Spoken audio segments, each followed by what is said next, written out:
Spacetime predicts black holes almost reluctantly. You write down Einstein's equations, solve them for something simple, and hidden inside is a place where not even light can escape. Einstein's field equations are a compact way of saying matter and energy tell spacetime how to curve, and curved spacetime tells matter and light how to move. They are 10-coupled, nonlinear differential equations, which is math speak for fiendishly hard to solve. For most realistic situations, you need a supercomputer. But just weeks after Einstein published them in late 1915, a German physicist named Karl Schwarzschild found an exact solution for a very specific case: a single, perfectly spherical mass that does not rotate and does not change with time. Schwarzschild asked, what does spacetime look like outside such a mass? Think of it like asking, if I have a perfectly round star just sitting there, how are distances and times distorted around it?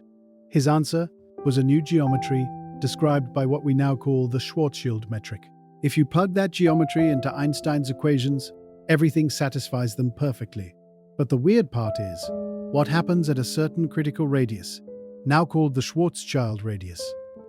The Schwarzschild radius is a distance from the center given, in symbols, by 2gm/c², where g is the gravitational constant, m is the mass, and c is the speed of light.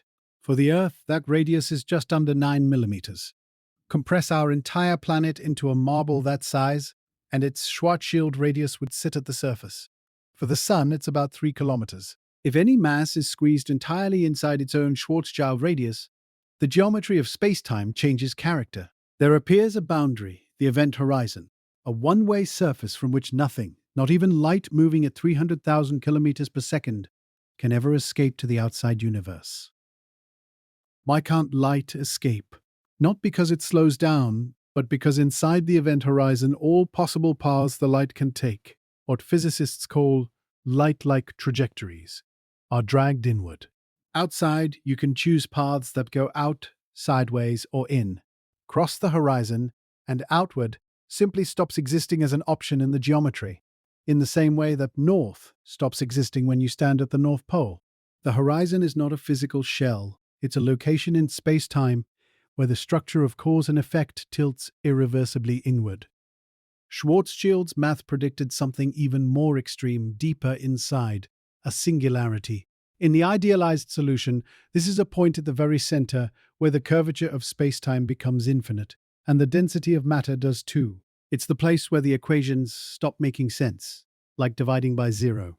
Most physicists think a true physical singularity doesn't exist. Instead, it signals that general relativity is incomplete, and that quantum gravity must take over at scales smaller than about 10 to the minus 35 meters, the Planck length. But regardless of what happens at the core, the outer prediction is robust. If enough mass collapses within its Schwarzschild radius, an event horizon forms and a black hole is born. So, from a single, elegant solution to Einstein's equations, the universe quietly revealed regions cut off from the rest of spacetime, places where geometry itself becomes a trap. And that raises a deeper question. How can we test such a radical prediction against the actual sky?